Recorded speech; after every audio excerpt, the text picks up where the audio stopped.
encryption standard AES, and with regard to cryptography and the attacks on the cryptographic algorithms, especially the side channel attacks.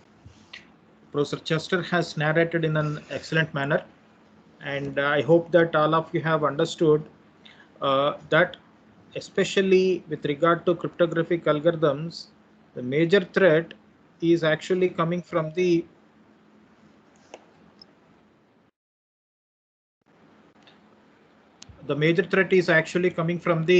side channel attacks rather than on the weakness of the cryptographic algorithms. If you have observed the data encryption standard, the first version, it was so popular and was commercially useful till early 90s. But since the key space was limited, when people introduced the double DES, it has the vulnerability. Of course, that vulnerability is nothing to do with uh, the weakness in the algorithm, but by the way the algorithm was implemented in the double DES, when you are encrypting two times, that has inadvertently or unintentionally has brought in meet in the middle attack. So it is about not the problem with the DES as such, it is in the way that was implemented, and hence people went for triple DES. That also we discussed. And if you have seen advanced encryption standard, which is still in use, the algorithm do not find the major vulnerabilities that can be exploited immediately, or else the brute force attacks that can take several years together.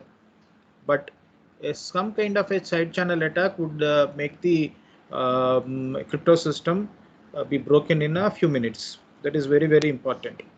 So it is like this. So when people say that do not share the OTP, people share it, though your underlying crypto system or security mechanism is so secure, and if we hand over the keys to the thief or attacker, that makes the problem. Anyway, so let us continue our interaction. And I'm happy to note, in the morning I was there for about 1 hour, 1 hour or so.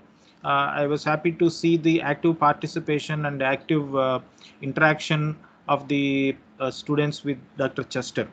Okay, and I'm glad that you could gain a good understanding of the attacks. Now let us continue our interaction with regard to cryptography, and as in particular public key cryptography. Remember, so far whatever we discussed, the algorithms, the DES and AES, they are all symmetric key algorithms or private key algorithms. The reason is we all know that these are all having the same key used for encryption purpose, and the same key is used for the decryption purpose. But we all know what is the main fundamental problem with symmetric key crypto system. Can somebody recall what is the fundamental problem with symmetric crypto system?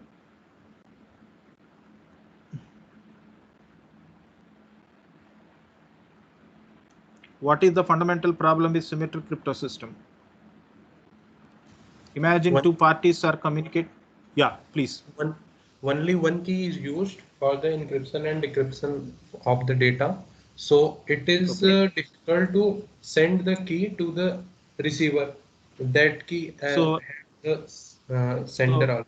Exactly. The fundamental problem with the symmetric crypto system is since you have to use the same key for encryption purpose and the same key for decryption purpose, how actually you are going to I think Sumya madam or Anbarasu, I think somebody are waiting in the lobby. Can yeah, okay, I will admit, but if any others are joining, please take care. So the symmetric crypto system, the fundamental problem is you have to share the key secured manner, but what we all of us are having the open channel, which is the unsecured communication channel. So how we are going to share the key with both the ends. That is the fundamental problem with symmetric crypto system. And subsequently, we have asymmetric crypto systems wherein which if I can use one key for encryption purpose and another key for decryption purpose, then my fundamental problem of sharing the key would get solved. So that is what is asymmetric crypto system. But first of all, how it is possible that I use one key for encryption purpose and one key for decryption purpose? How that is possible? So let us look into those aspects. And at the same time, I'm using one key for encryption purpose and one key for decryption purpose. The key that is used for encryption purpose, I can make it as a public key. Okay, so and hence the asymmetric crypto systems, since I am doing the encryption with the public key, it is called also as public key crypto system. That these things we will discuss. So in fact, in the area of cryptography, introducing the public key cryptography is one of the the greatest or one of the big revolution. Okay, earlier we have ciphers that are purely based upon managing the text by substitution or permutation, but introduction of this public key cryptography is altogether has changed the way we interact, the way we communicate, the way we are performing the transactions over the unsecured communication channels. And unlike your symmetric crypto systems like AES and DES, which are typically using the structure of the crypto system, that means if you look at the DES, the structure comes from the Feastel structure, means dividing the plain text, performing the certain rounds of the same function, and taking one key and creating the sub keys for every round. This is a kind of a structure. So your security of the algorithm lies upon the strength of your structure. But public key algorithms or asymmetric key crypto systems, they are fundamentally rooted to mathematical problems, which are especially hard problems, which are regarded as the hard problems. Okay, are the problems that cannot be solved by the computer. So unlike your substitution and permutation and achieving confusion and diffusion in the case of your symmetric crypto systems, the strength of these algorithms lies with your number theory principles, lies with your mathematical properties that are found hard to be solved by a computer. So these are the करवा दो sir, करवा के भेज देते हैं, scan करके डाल देते हैं, हाँ स्कैन के भेज देंगे और करवा दो आप तो, वो वाला करा दो, एफिलिएशन वाला करा दो आप तो बस। Himanshu, हाँ yeah, can you please mute?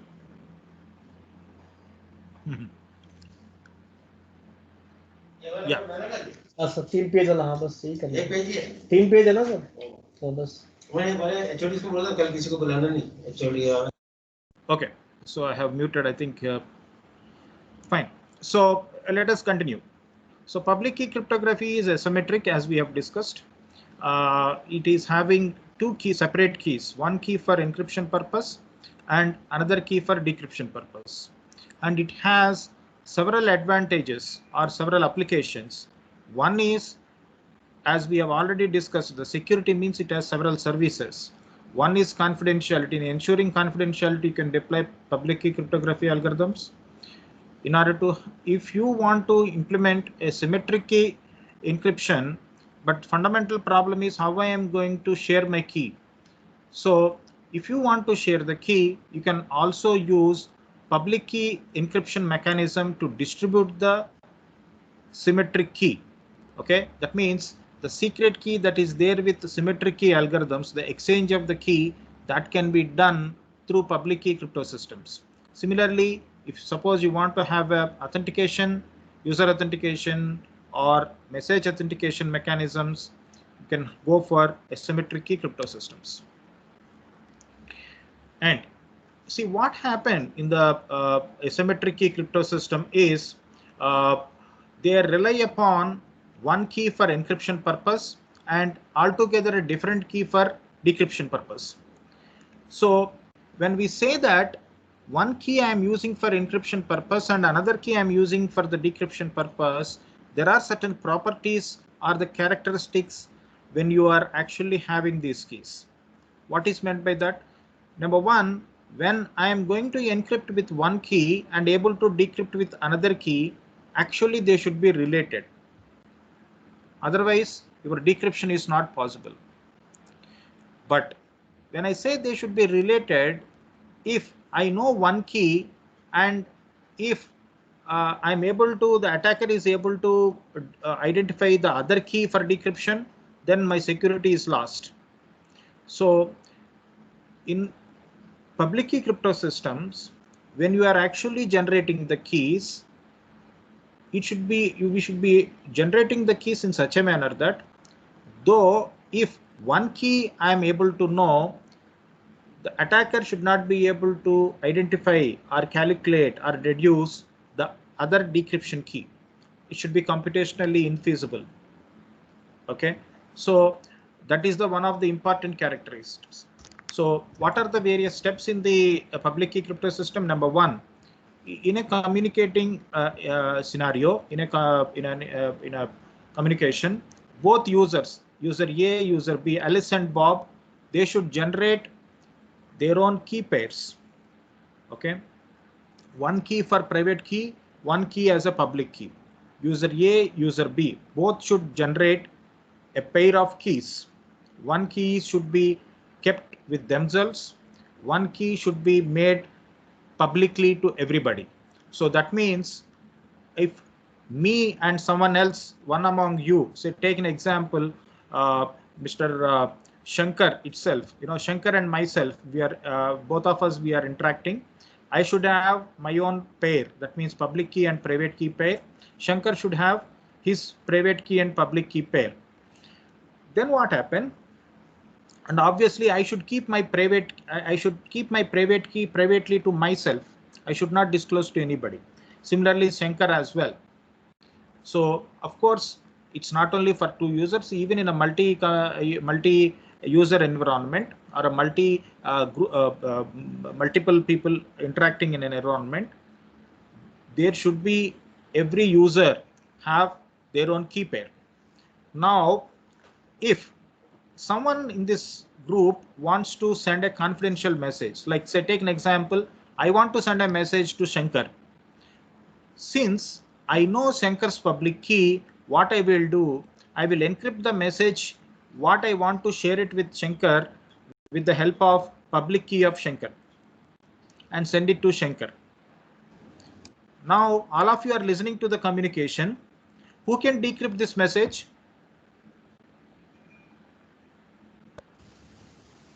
Shankar.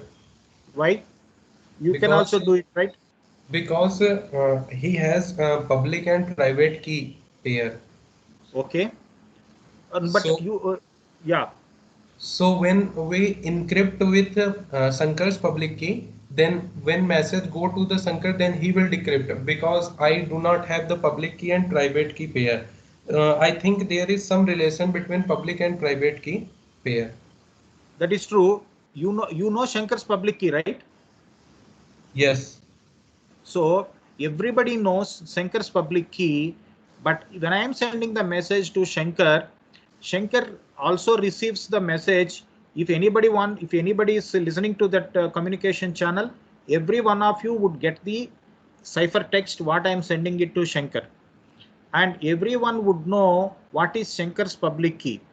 But that particular message, which is the ciphertext, it is decryptable only with the help of private key of the Shankar. No one, and hence no one else can decrypt that message. Since I am encrypting the message with the help of public key of Shankar, this encryption process is called public key encryption. And it is possible to decrypt it with only the private key of Shankar. Even if somebody listen to that communication, get the ciphertext, he or she cannot decrypt it because to decrypt it, you require Shankar's private key. And obviously Shankar will not certainly give the private key to anyone else, and hence no one can decrypt it. So that is what is the public key crypto system. So in this process, first of all, Shankar should be able to generate a key pair which is public and as well as private in such a manner that this pair are inherently related, in the sense that if sender myself is encrypting with the public key of Shankar, and Shankar after receiving the ciphertext should be able to decrypt with the private key of that. If that relation is not there, number one, your decryption is not possible. Now, since the relation is there, anybody who knows public key of the Shankar should not be able to calculate what is the private key of the Shankar. If they are able to calculate, gone, your entire security has gone. So you're knowing public key, if the attacker should not be able to identify, calculate or infer what is the secret key or the private key of Shankar. He should generate keys in such a manner So that is the reason why in your public key cryptographic algorithms, your key generation is one of the important steps. Okay, your key generation. So in a communication scenario, if there are n number of users, all the users should generate their key pair.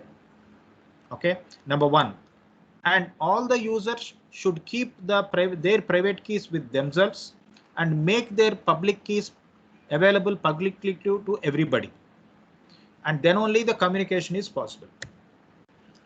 Okay, so these are the ingredients of the any public key encryption algorithm: the plain text, your encryption process, similarly the key generation algorithm, okay, algorithm to generate the key, and decryption algorithm.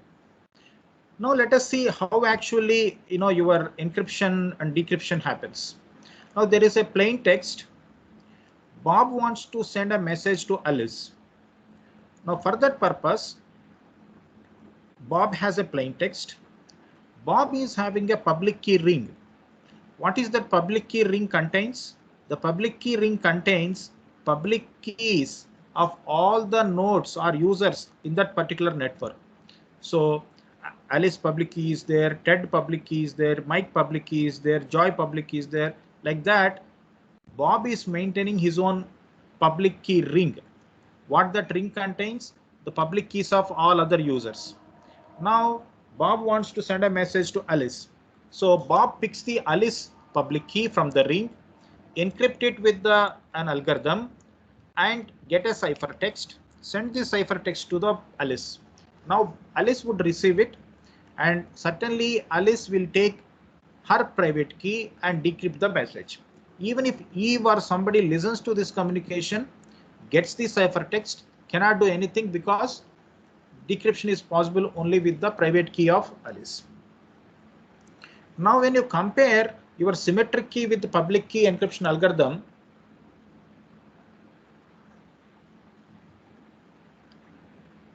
if you observe, one fundamental problem of symmetric key, that is key exchange or securely sharing the key, is mitigated. You need not actually worry about exchange of the key. And another important thing is, generally people think symmetric key algorithms are not much secure when compared with the public key algorithms. It is not so.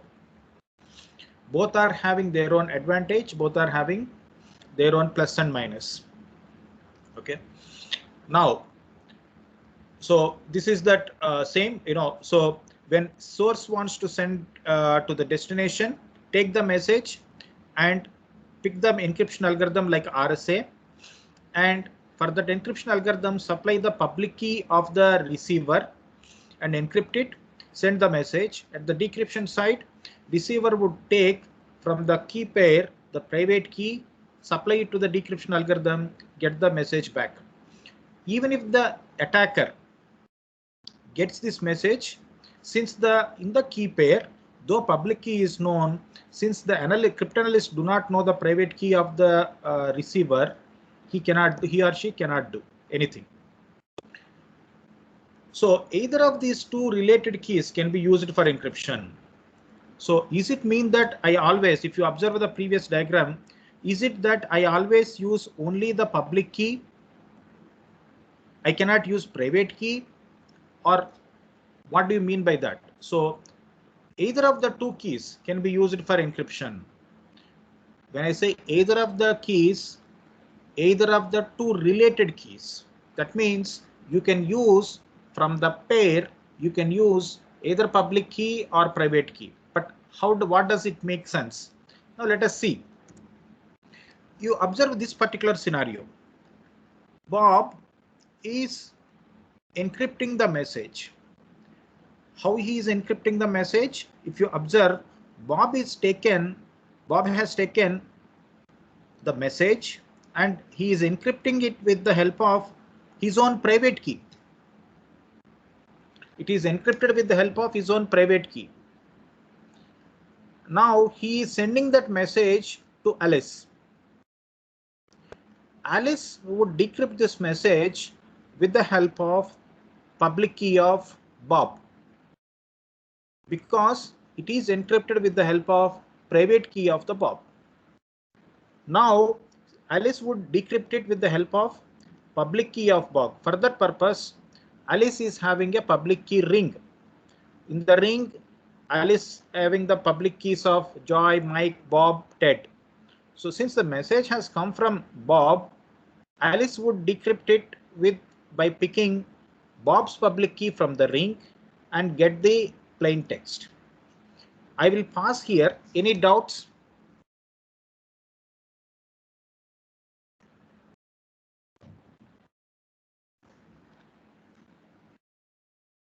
Any doubts?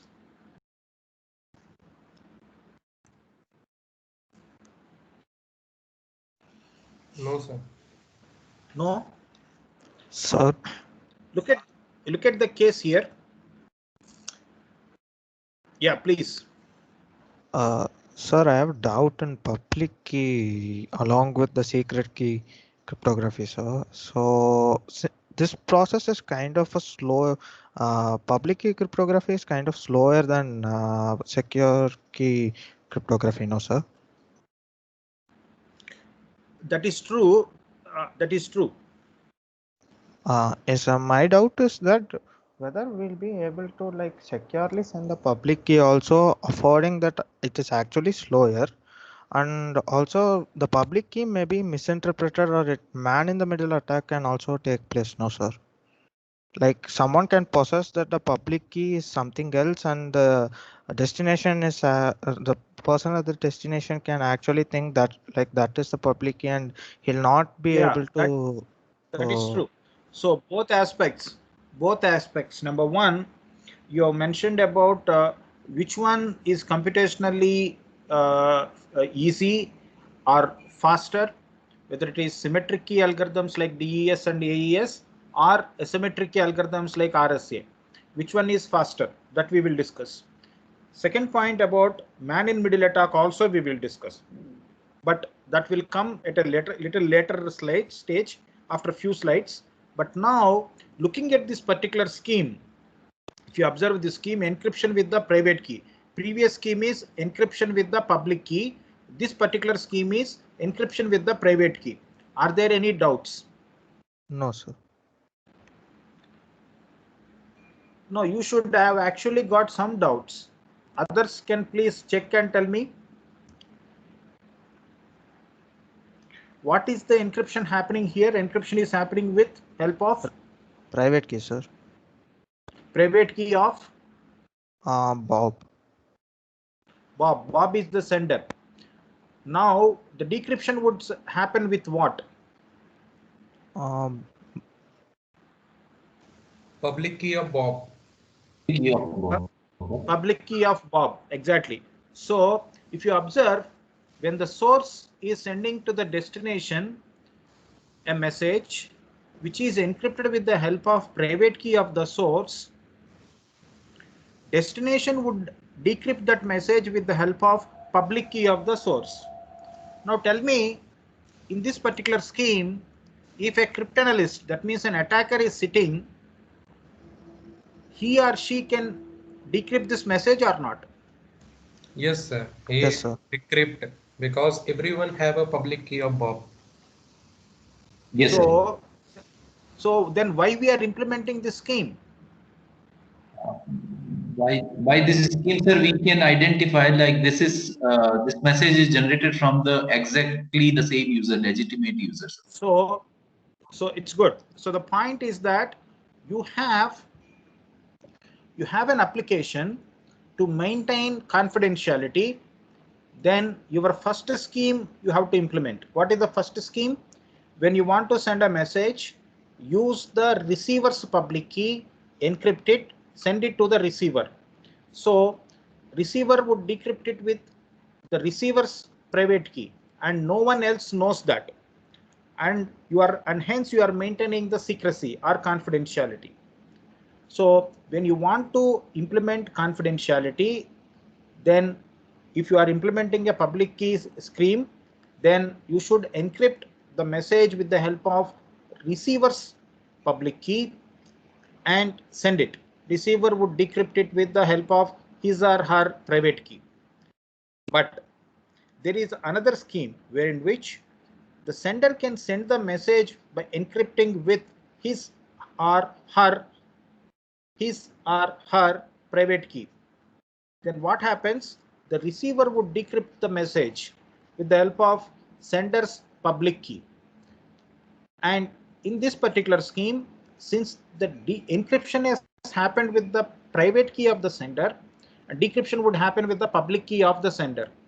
Since public key of the sender is known to everybody because it is a public key, everybody would be able to decrypt the message, and hence you do not have any kind of a confidentiality or secrecy. But what it is achieving it?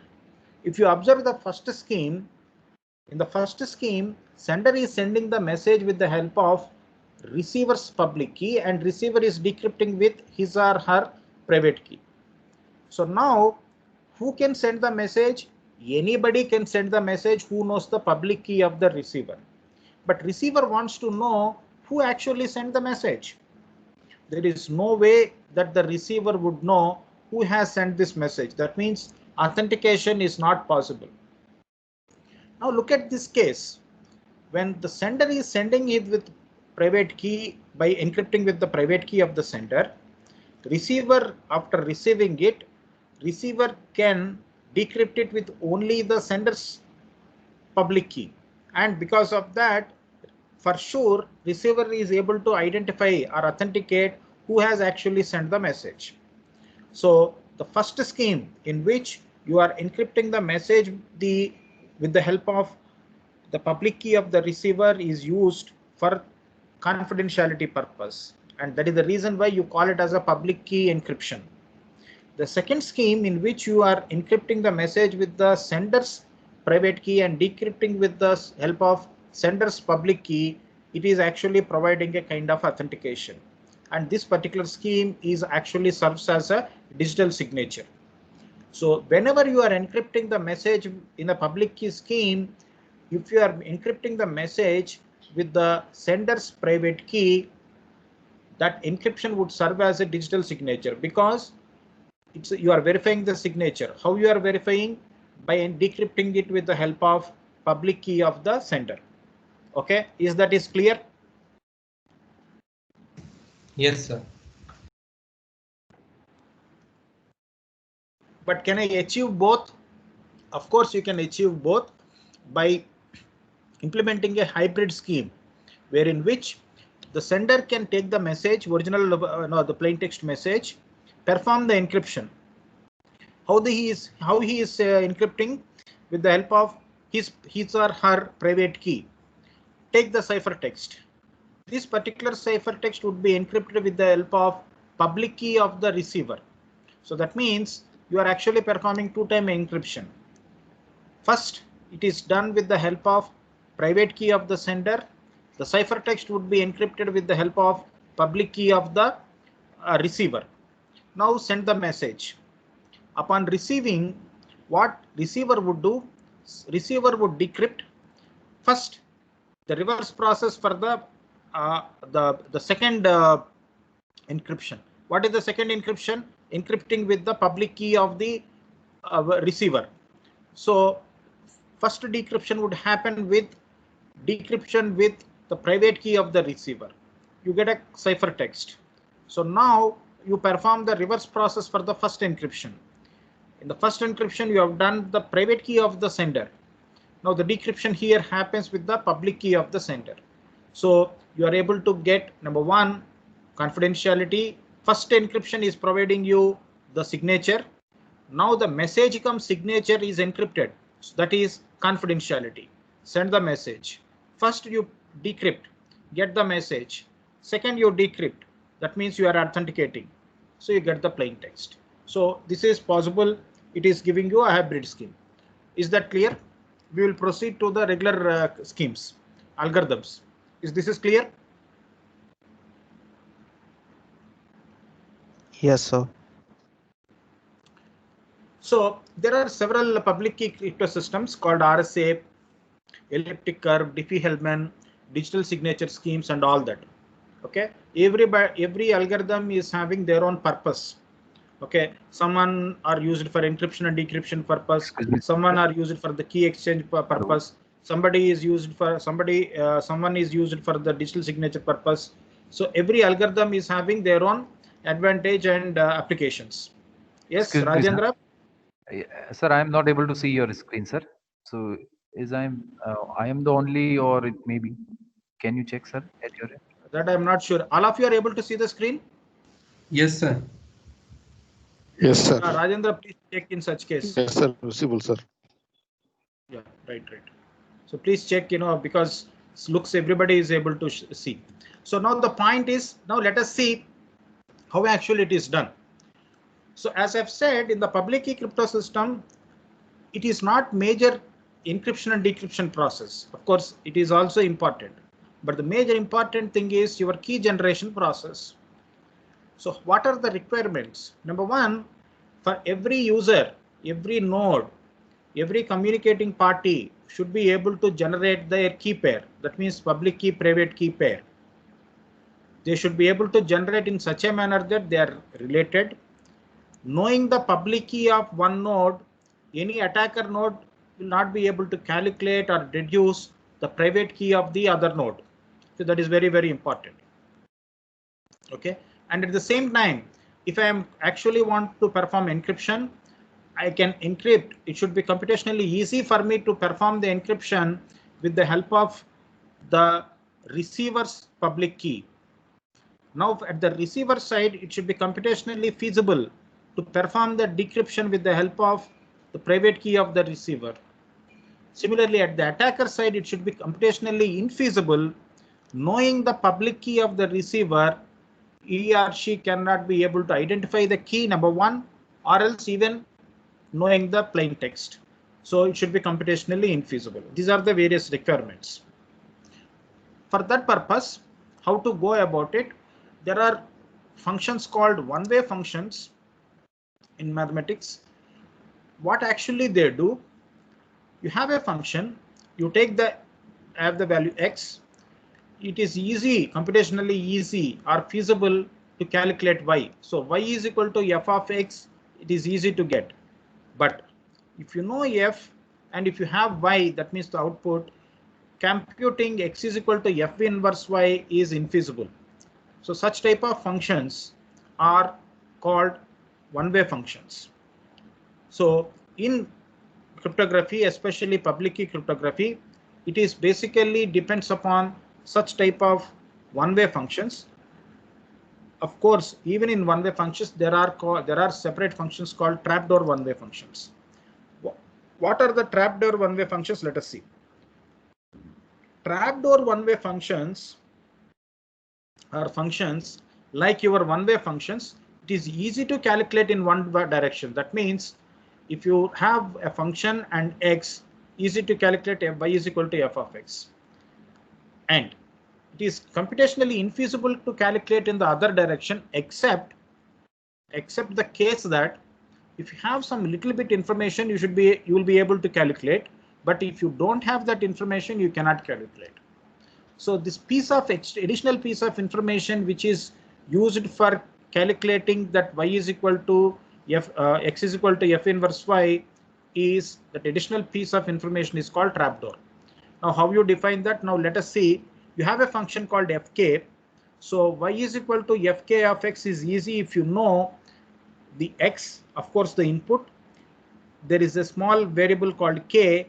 If both are known, you will be able to calculate y is equal to fk of x in an easy manner.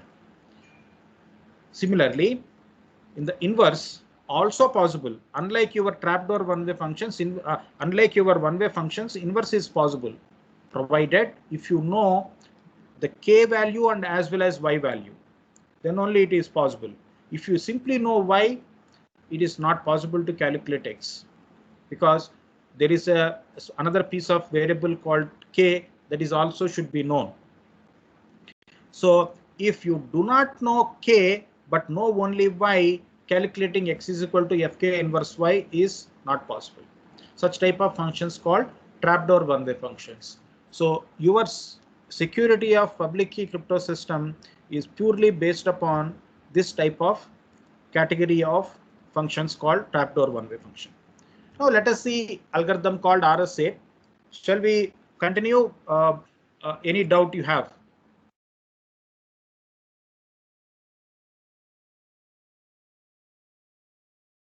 Any doubt? Okay, if no doubts, we will continue. So the first algorithm is called RSA algorithm, which was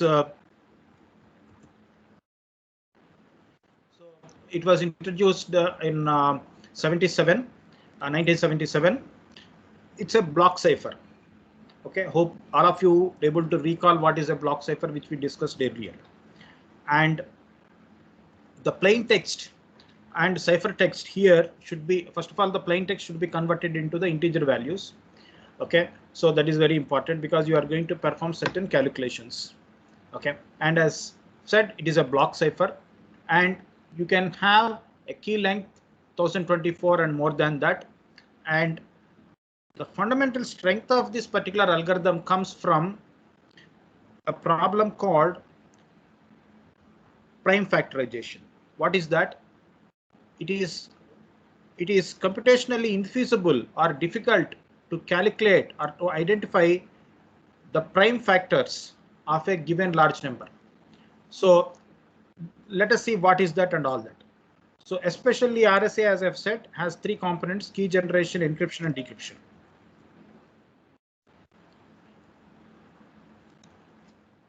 So first step of the algorithm, RSA algorithm, is generate two large. When I say large, as I've already said, 1024,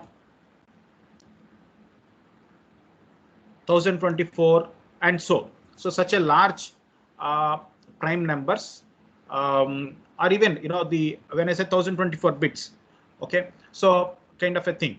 So generate two large prime numbers p and q of same size. Okay, first generate two large prime numbers, then calculate their product, n is equal to p star q. After that, after calculating n is equal to p star q, find or calculate Euler's totient value called psi of n.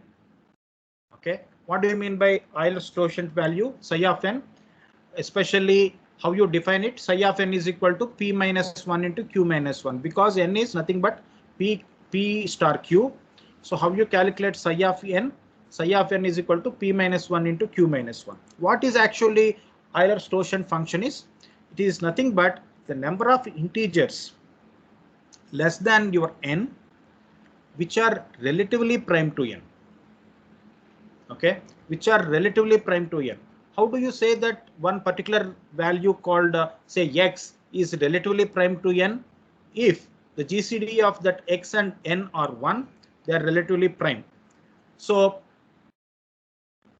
you take now n is equal to p star q, and you are calculating Euler's totient value psi of n, where psi of n is equal to p minus 1 into q minus 1. Now select a random integer e. The next step is choose a random integer e such that E is less than psi of n and E is relatively prime to n, relatively prime to psi of n. Okay, that means GCD of E comma psi of n should be 1. So choose such a random integer called E. Then calculate an integer, unique integer D in such a manner that E and D are multiplicative inverses at mod psi of n. Okay, this is the condition.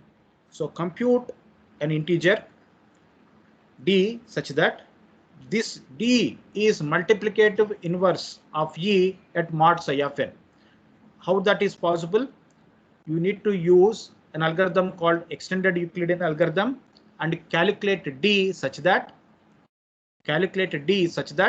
this D is multiplicative inverse of E at mod psi of n. Okay, and another condition is that D should be relatively prime to psi of n, which is similar to your E, wherein which E is also relatively prime to psi of n. Okay, once you will do that, my public key is E comma n and my private key is your D. So with this 5 or 6 steps, first thing what we have done is we have generated the key. Is this clear? So the key generation process of RSA algorithm is this. First, we have taken 2 large prime numbers, find the multiplication of them or product of them, then find the Euler's quotient value called psi of n, which is nothing but p minus 1 into q minus 1. Then what we do, you choose a random integer called E such that E is relatively prime to psi of n. Then you calculate D such that this D is multiplicative inverse of E at mod psi of n using extended Euclidean algorithm. Once that is done, I'm going to keep with myself E, which is my public. I'm going to keep myself the D value, which is the private key, and I'm going to make the announcement that E comma n is my public key. Okay, so this is the key generation process. This should be followed for every node in the network. Now once that is done, how you are going to perform the encryption? Now somebody wants to send the message to somebody. Now choose the public key of the other person and the plain text M, I'm going to calculate the ciphertext as C is equal to M power E mod n. What is E? Is the public key of the receiver. So C is equal to M power E mod n. How the decryption happens? At the decryption, that means at the receiver side, take the ciphertext C, convert back the plain text M is equal to C power D mod n. So these are the steps involved in your RSA algorithm. Key generation process, encryption and decryption process. So E comma n is your public key, D is your private key. Now the sender picks the public key of the receiver, perform the encryption process. And at the receiver decrypts it by using the private key of the receiver. That's all we have. Is this clear? Any doubts here? Sir, in RSA, I think there is only one system involved in the key generation process. It is true. What do you mean by that? Means only receiver is involved in the key generation process and he sent the key to the sender, public key sender. No, see, that's what. See, when you are sending the message, you are using only the receiver's public key. But imagine receiver wants to communicate back to sender. Then what sender should have? Sender also should have their key pair, right? A and B. No, see, imagine A is sending to B. Now, when A is sending a message to B, what A would do? A would take the public key of B and encrypt the message, send it to B. B would take the message, decrypt it with the B's private key. Now B is sending back the message to A. What B would do? How the B would encrypt it?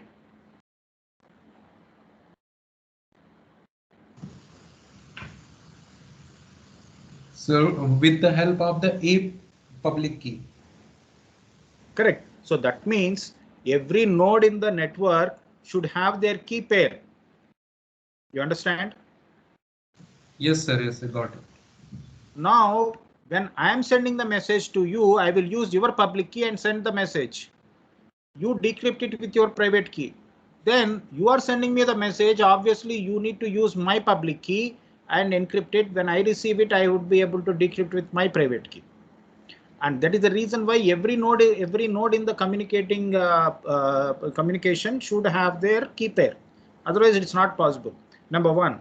Number two, you take the other case where in which you want to have only authentication. I don't worry about confidentiality, but I am worried about only authentication.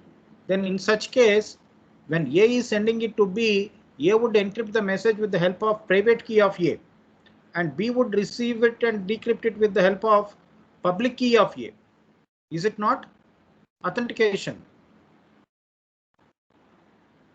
Yes, sir. And if suppose we have seen the hybrid case where in which achieving both confidentiality and authentication, you are using actually both keys, then that means both nodes or both users keys, correct? Yes, sir. So that's the reason. Now the point is that what are the ingredients of this algorithm, RSA algorithm? If you observe, first of all, you have two large prime numbers chosen individually by every communicating node to generate their own key pair. These two numbers are chosen by them. No one else knows it. Okay, and that is the reason why you are saying that they are all chosen prime numbers by the individual users, and they are private to themselves. Nobody else would know it.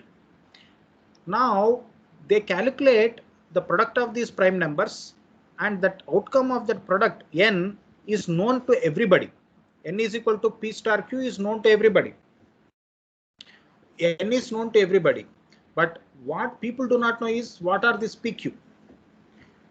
So N is known publicly, and E, what is calculated or what is chosen in such a manner that E of, and of course you are calculating actually psi of n, which is calculated, and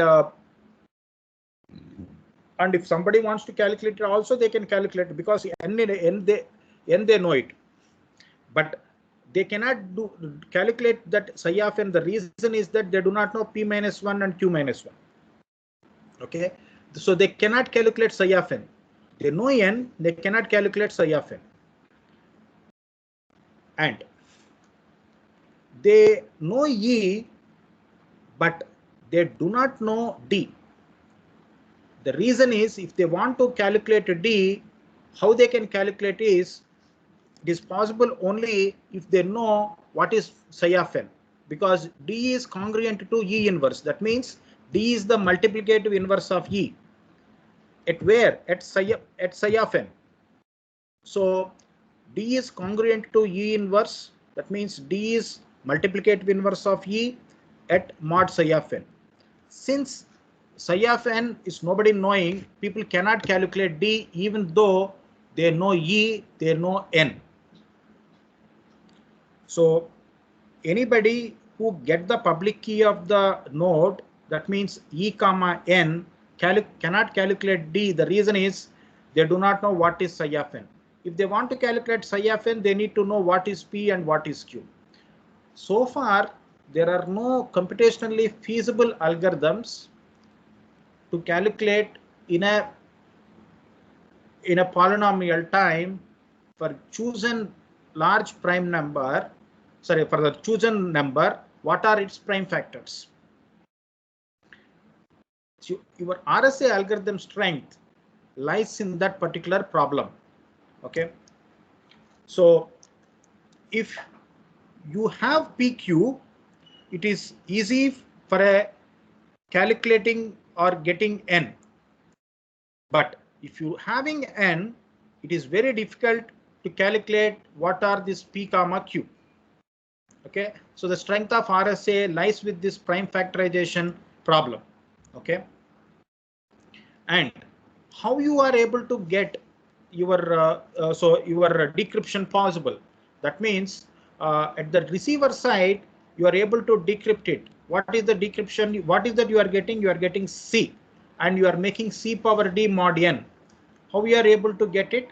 This equation show you how to derive how actually you are able to do it. You substitute in the place of C. What is C? Nothing but m power e mod n, and m power e mod n can be written with the help of modular arithmetic properties as m power e power d whole power d at mod n.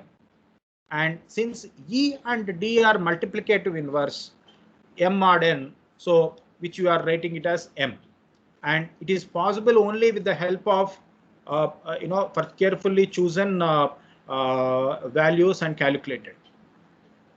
And typically the keys are of RSA are large in number, 1024 bit long. Okay, so the security is based on in the fact that we don't have computationally feasible algorithms for finding P and Q of a large n. Okay, so there are some examples. Of course, please refer the book. Okay, the William Stallings textbook that is given. I know. Okay, there are some simple examples. Of course, with the small digits. Don't think that these are the 2-digit numbers that are used. Typically, when it comes to the digits, it would be around 200, 300 digit number that would be taken. So what is the largest prime number? Even recently also was announced.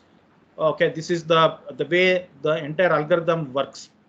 Okay, so the key generation process which we have taken. Now the point is that there are no attacks on the RSA. Of course, there are attacks on the RSA, leaving the fundamental problem of the RSA, the factorization problem. Of course, if somebody is able to, is it that you cannot calculate? No. Is it not? There are no factors available? Of course, factors are available.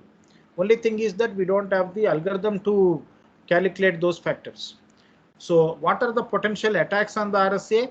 One is the factorization, chosen ciphertext attack, encryption exponent attack, decryption exponent attack, plain text attack, modulus, implementation. That means especially the implementation part, timing and power. Morning session you are having the side channel attacks.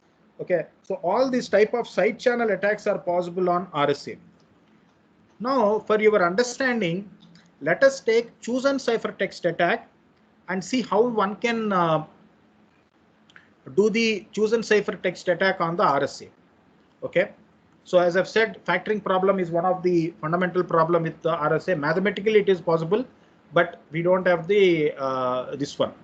But people are able to solve it with the conventional computers and all that with around number of digits of 768 as per the December 2019. People could break it. But of course, as I've said, your number of bits, we are going with 1024 and all, so the RSA is secure. But other side channel attacks like chosen ciphertext attack that are possible.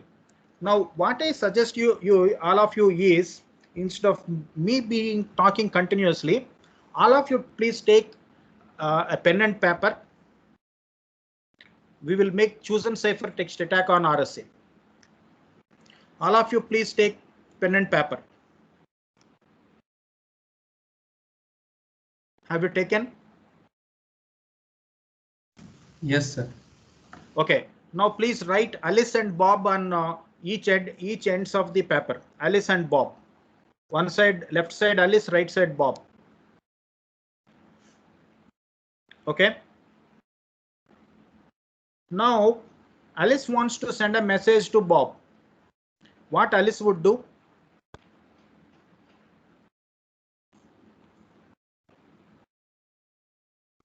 What Alice would do now? Alice wants to send a message to Bob.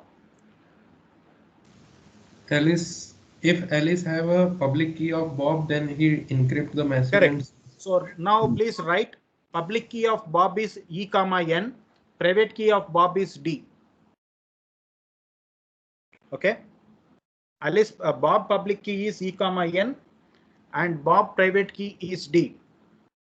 Now, Alice wants to send a message, a plain text message called capital P.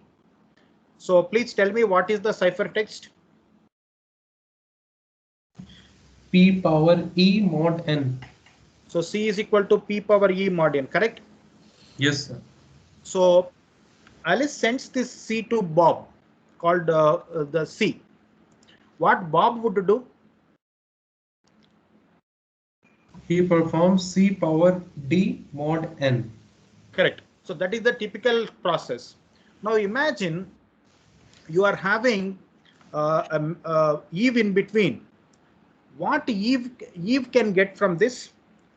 What Eve can capture when this communication is getting transferred to Alice is sending this message to Bob. What Eve can capture? Public key N, comma E and ciphertext. Okay, so public key of Bob, Eve knows, and Eve has captured the ciphertext. Now, what Eve is doing, Eve is taking a message, his own message called X. Okay, Eve has taken his own message, and what Eve has done, Eve is sending this message like this, his own message as a ciphertext. How he is sending? He is sending a message called Y, wherein which Y is equal to C into X power E mod N. That is possible or not? Repeat, sir. Y is equal to C into X power E mod N.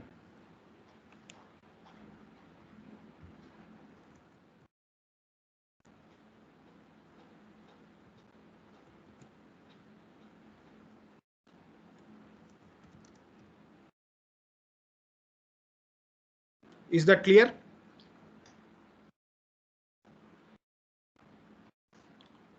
Y is equal to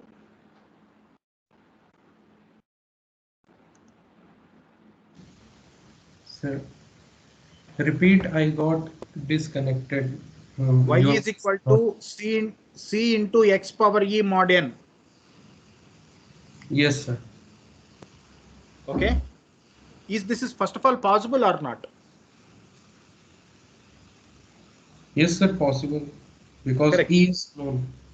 Yeah, X is the message Eve has created, and of course C, he has captured it in the communication channel, and mod N also is the public key. Part E comma N is the public key of Bob, so he knows it. Now Eve is sending this message Y to Bob. Can Bob decrypt this message or not?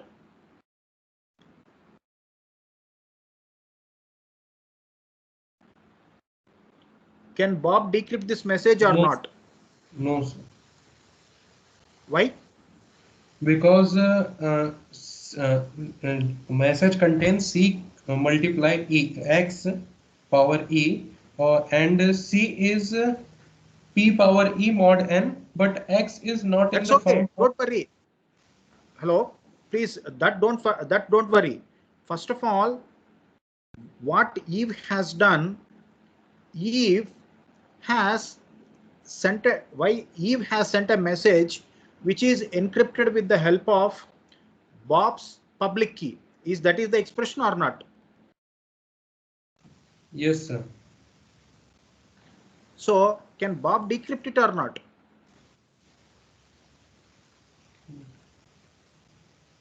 Yes, sir. Bob can decrypt it.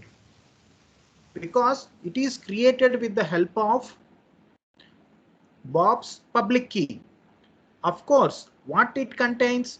It contains the ciphertext and also the message what actually Eve has inserted. Is it not? Yes, sir.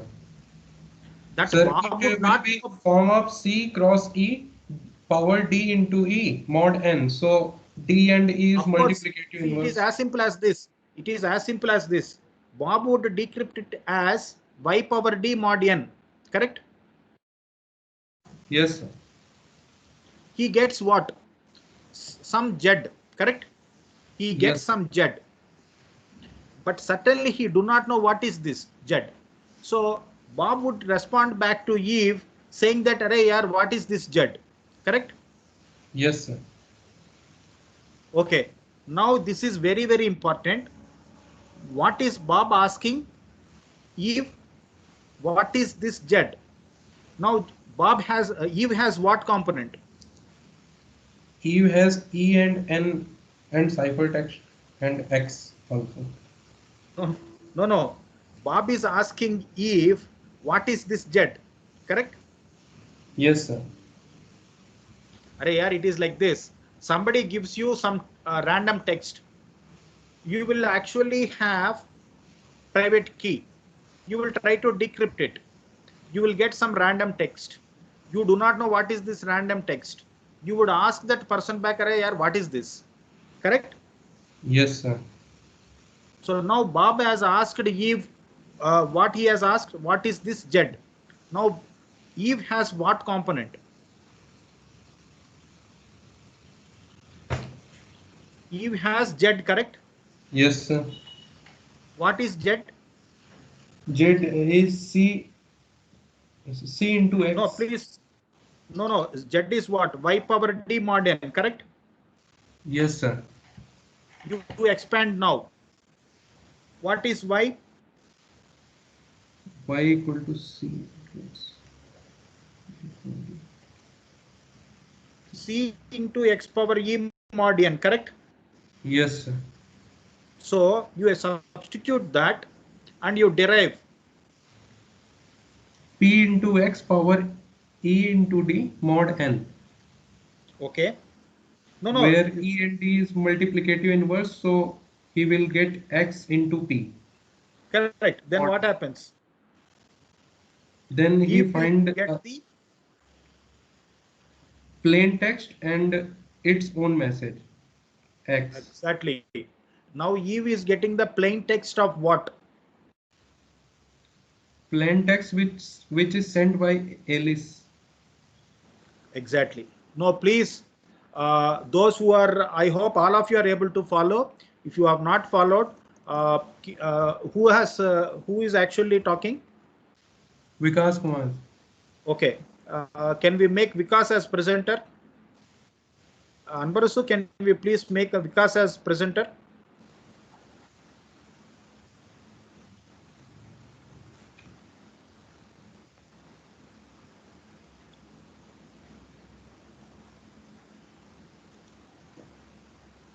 Okay, I'm making you as presenter.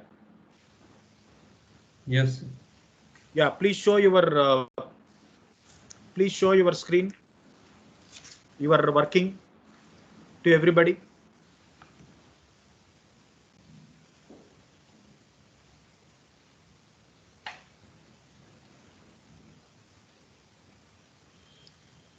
Sir, I write in pen and paper, so No problem. You just show your from your camera. You show that this one. Is that possible? sir, I can send it with photo. Photo I can send it. Yeah, Because please send it. I am using laptop, so camera is not very good. That's okay. Okay. So Vikas would share it with everybody. Okay. What is the work? So the point is, let us see all the steps, step by step. Alice is sending a message to Bob. What he is sending is a message, plain text message. How he is sending? By encrypting it with the help of public key of Bob. Since this ciphertext is sending in a insecure communication channel, he would take this communication and then insert his own communication or insert his own message. How he is doing it? With the help of public key of the Bob only. And that new ciphertext is called as Y. This Y is sent to Bob. Now Bob would receive the message and he knows that it is coming through RSA algorithm, and hence he decrypts it. Once he decrypts it, he gets some scrambled message, and he thinks, what is this? Then he would respond back to the sender. In this case, sender is nothing but the Eve, who is actually an attacker, saying that, "Arey yaar, what is this?" What he is sending? He is sending actually the decrypted message. From that particular decrypted message, attacker is slowly deriving the plain text that what actually Alice has sent. Now tell me, your RSA algorithm is highly robust in a plain scenario. This particular attack is nothing to do with your prime factorization problem, is nothing to do with your difficulty in choosing, difficulty in calculating your prime factors, or irrespective of your length of key, your algorithm is vulnerable to the attacks like this. First of all, how could this happen? Where is actually the problem? Why this problem has arisen? Can somebody respond? Of course, I will show you the slide. So first, Eve listens to the cipher. Now these are the equations now, but anyway, we will share what actually Vikas has done. Now, where actually is the problem in the entire scenario? Why this attack was made possible? Because he's Bob sent Jet to Eve, so that's why. Exactly. The problem is perhaps Bob has received a random message from somebody. That means there is no authentication who has actually sent. Imagine if Bob knows that the message has come from an attacker, certainly he would have not actually decrypted that message. That is the reason why when people say that when you get an attachment from any unknown source and which appears to be suspicious, don't click. Okay, so the point is, what happened? Bob has received a message. There was no authentication and he decrypted it. Perhaps he would have stopped there, but in case if he respond back saying that, "Arey yaar, what is this?" Gone. Okay, so this is what is chosen ciphertext attack. Though your RSA algorithm is robust in technical aspects, it is vulnerable to this type of side channel attacks. Morning, what professor has given, Dr. Chester, is one type of side channel attacks wherein which you are actually identifying the key and all that based upon certain system parameters and all that. But this is altogether a different kind of an attack.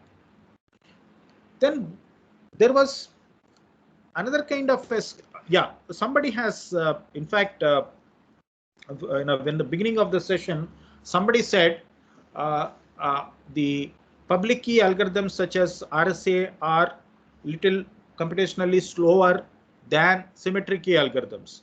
It is absolutely correct. That is the reason why what happened in practical applications, when you are having a large plain text that need to be encrypted and communicated over the channel, people do not rely upon public key scheme. So what our practical applications people do is, since you always your plain text would be large enough, and hence people do encryption with the help of symmetric key. But what is the problem with symmetric key? How to share the key? But remember, whatever is the length of your plain text, your key length is always small. So you need to exchange the key. In such case, you use public key scheme to encrypt the key. So that means what happens? Your M for encryption purpose, the plain text that what you are using is the symmetric key encryption algorithm key. That would be encrypted with the help of public key and shared with the other end. So that you are using number one, insecure communication channel. Number two, you are able to communicate the key securely. Okay, so in most of the applications, public key schemes are used for key exchange. When I say key exchange, exchange of the symmetric keys. Okay, and this is about RSA. There is another scheme, popular scheme in public keys algorithms called Diffie-Hellman.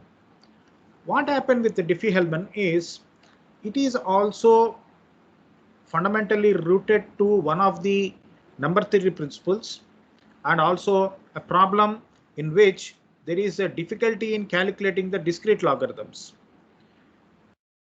Built upon that particular complexity, your Diffie-Hellman actually algorithm gives you a flexibility of exchanging the key. Okay. In order to understand Diffie-Hellman, there are certain definitions that one need to know. What is meant by primitive root of a prime number? What do you mean by primitive root of a prime number? Is a primitive root of a prime number p. You take a prime number, its primitive root is the one whose powers modulo p generates all the integers in the range from 1 to p minus 1. What do you mean by that? Imagine if there is an integer called a and it is the primitive root of a prime number. Okay, there is a prime number p, and imagine there is an integer called a and it is a primitive root of that prime number. Then all the powers modulo p, that means a power 1 mod p, a power 2 mod p, and so on till a power p minus 1 mod p, all these powers would lead a distinct set of integers in the range from 1 to p minus 1. Let us see with an example. Imagine you are having a prime number 7 and 3 is the primitive root. Then what happens? 3 power n, 3 power 1 mod 7, 3 square mod 7, 3 cube mod 7, 3 power 4 mod 7. All these powers till p minus 1 would lead the integers 1 to p minus 1. When I say 1 to p minus 1, it doesn't mean that you will have 3 power a power 1 mod 7 would be one kind of a thing. These powers would be leading to integers in the range from 1 to p minus 1 in some permutation. There is the reason why 3 power 1 mod 7, 3 square mod 7. What are the outcomes? 3, 2, 6, 4, 5, 1. So essentially 1 to p minus 1. That means 1 to 6 in some order. Okay. So if you are able to get it, then this 3 is the primitive root of 7. So this is one definition we need to understand. Now, for any integer b, imagine there is for every integer b and a primitive root a of a prime number p, then what happens? We can find an unique exponent I such that b, this particular integer b, is congruent to a power I mod p. It is possible to calculate I. What is this I called? This I is called discrete logarithm of b for the base a modulo p. Okay, so this is the important definitions. Now what happens in the case of Diffie-Hellman key exchange algorithm? In Diffie-Hellman key exchange algorithm, now imagine Alice and Bob. What they do? There are two publicly known numbers, p and a, where p is the prime number and a is the root. These two numbers would be known to both. Now what Alice would do? Alice would select a random integer a random integer xa, which is less than the prime number, and she calculates ya. How she calculates ya? Ya is this a power xa mod p. What is a? The primitive root of the prime number, and choosing an xa, and a is calculating, that means Alice is calculating ya. At the same time, the Bob also selects a random integer called xb and calculates yb. How he is calculating yb? Yb is a power xb mod p. Now then what happens? A and B, Alice and Bob, would keep these XA, XB values as private and makes YA and YB values as public. When once they make this YA, YB public, Alice knows YB, Bob knows YA. From that, what Alice would do, Alice takes YB, calculate a K value K. How she is calculating? YB to the power XA mod P, and on the other side, the Bob is calculating considering YA to the power XB mod P. Eventually, both values would be same, and it is called as common key K.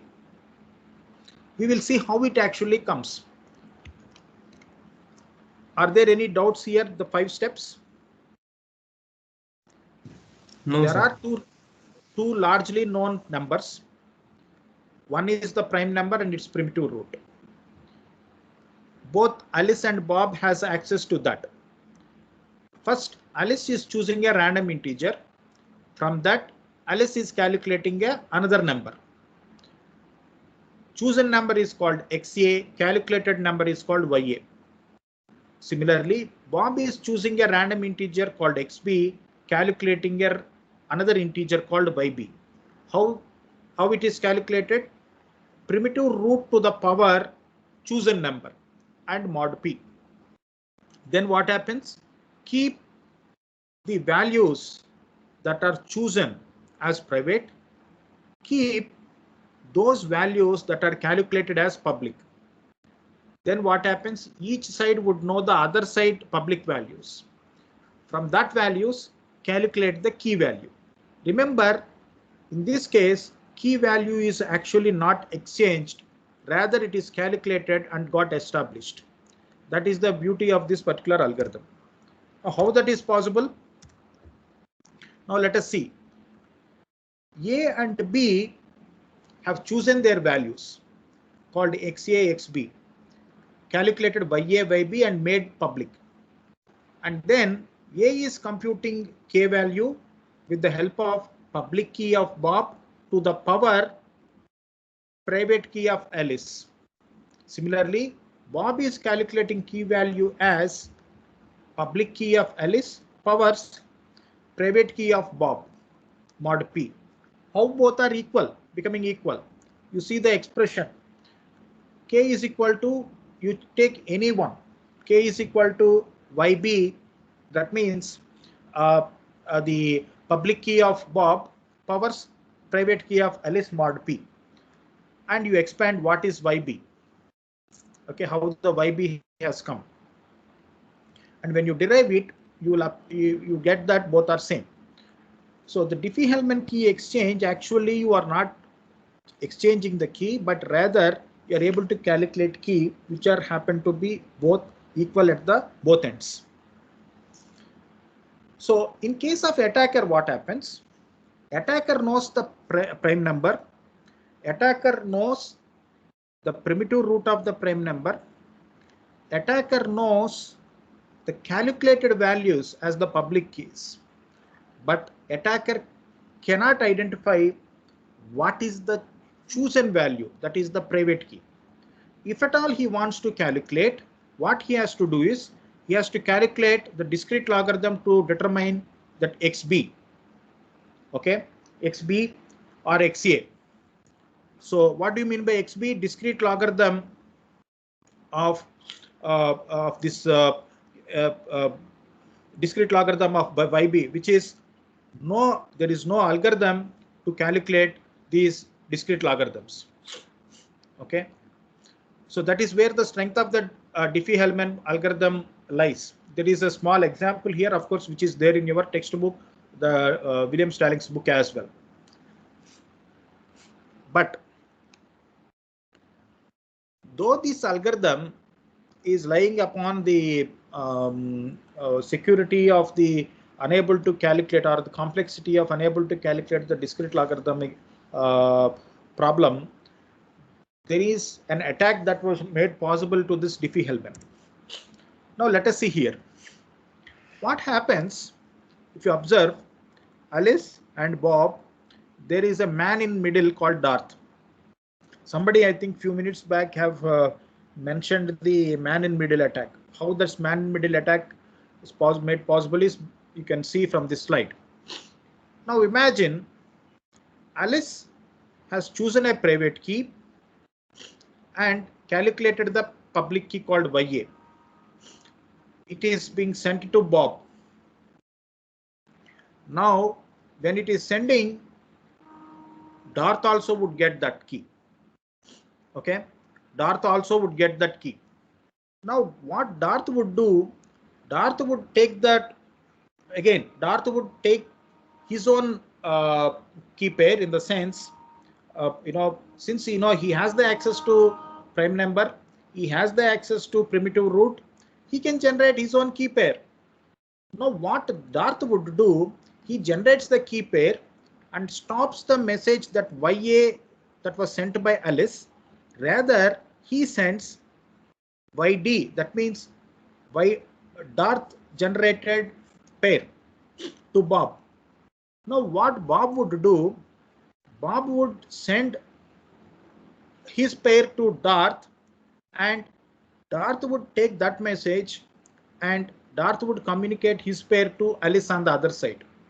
So in this case, what happens, whatever the key that is exchanged between Alice and Bob is actually not exchanged between Alice and Bob, but rather it is exchanged with Alice and Darth, and similarly the Darth and Bob. Okay, so these are the problems that are there with all public key schemes. Later we have Elgamal scheme. The fundamental problem of these schemes is there is no authentication. Okay, so the fundamental problem is authentication. If authentication is, by ensuring the authentication, all these man-in-middle attacks can be mitigated. Okay, is that clear? Yes, sir. Now we have Elgamal crypto system. You see any scheme, these schemes by nature are robust in terms of their design, but on top of them there should be a kind of element called authentication. Perhaps if Bob knows from whom the message is coming, whether the message is coming from the Darth or whether the message is coming from the Alice, then Bob would check from with whom he is communicating, and with that man-in-middle attack can be mitigated. If in the absence of authentication, of course, remember, authentication is possible if you want to implement in the public key scheme. How to do that authentication? What type of which key should be used for encryption purpose? Can somebody respond? Private key. Private key of the sender. Now imagine if there is an authentication, in the sense, if message is encrypted with the private key of the sender, then after receiving the message, what Bob has to do? Bob can decrypt it with the help of Public key. Of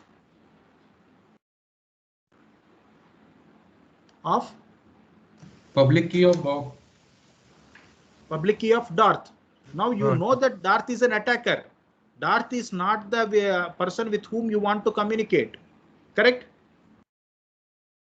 Yes. So when there is an authentication, that is the where your user authentication is very, very important. There is a separate chapter also in your William Stallings book, how user authentication should happen. So do not think that security means only the confidentiality or securing the information. You have several aspects to that. Authentication is very, very, very, very important. Okay, with whom I am talking, who is talking to me, why your OTP business is there. It's only for authentication purpose. Correct? So if you see nowadays, everything is linked with your OTP that is coming to your phone number in the form of a message, and this particular OTP is used for authentication purpose, and that is actually a time bound, means it would get expired. Why it is so? Why it is expired, and why it is dynamic in nature. Once you generate a once you generate a kind of a token, kind of a one-time password, you cannot repeat it. So these are all the components incorporated into the authentication. Those who are really interested, I would strongly suggest you to read user authentication. Of course, user authentication happens not only just with the public key schemes, like encrypting with the help of the sender's private key and decrypting with the help of sender's public key. That is if you are implementing public key scheme. User authentication can happen also with symmetric key schemes. Okay, one best example or application is the Kerberos. Okay, so my suggestion is please go back and check what are all the schemes that we have discussed, and I hope that we gave a better perspective of symmetric key schemes, that is DES and AES, and in asymmetric key schemes RSA and Diffie-Hellman, and what are the possible attacks. Of course, there is a lot that can be discussed. Okay, even in terms of algorithms and also in terms of attacks. But due to the short of time, and also you guys are having your the other academic commitments. Unlike the winter schools and summer schools, in which we used to offer only during the semester breaks. Now, because of the pandemic, all the academic processes are disturbed. Several universities are following their own academic calendars now. Somebody are conducting classes, somebody are conducting the exams. So now it is completely chaotic situation, and hence we could not conduct more number of sessions. Okay, so now at least all of you must have got a better understanding of symmetric and asymmetric key schemes and certain fundamental algorithms. I would suggest you, there is another interesting algorithms called hashing approaches, the SHA algorithms and all that, which are keyless encryptions. Of course, I should not call that as encryptions. When I say encryption, they should be decryptable one. Hashing actually is not looked at to do the decryption process. It's only a hashed component. Okay, that's have its own purpose. Okay, so please read them. If there is a time permits, we will continue. Otherwise, wish you all the best. Thanks for your listening. Okay, any other doubts you have on the public and private key schemes, what we discussed?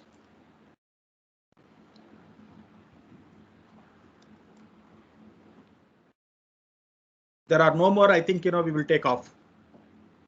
Please, if you have anything, you please connect with us in the message. Okay. Thank you. Masumya madam. Yes, sir. I'm here. Yeah. So participants, tomorrow we will be starting the session at 10 a.m. We have our Cisco speaker, Jyoti Gautam, who will be handling the final session in the morning. So now I'll be circulating a link for the poster presentation teams. So only if you are in a team, you are supposed to enter the Google form. Otherwise, it is not required. Those who are working on individual need not fill the form. Okay. So only those who are there in the group. Yeah. Madam. Yeah. You can stop recording, because anyway this goes to the lecture. No, we can stop recording and you can make the announcements. Yeah, sir. Thank you, sir.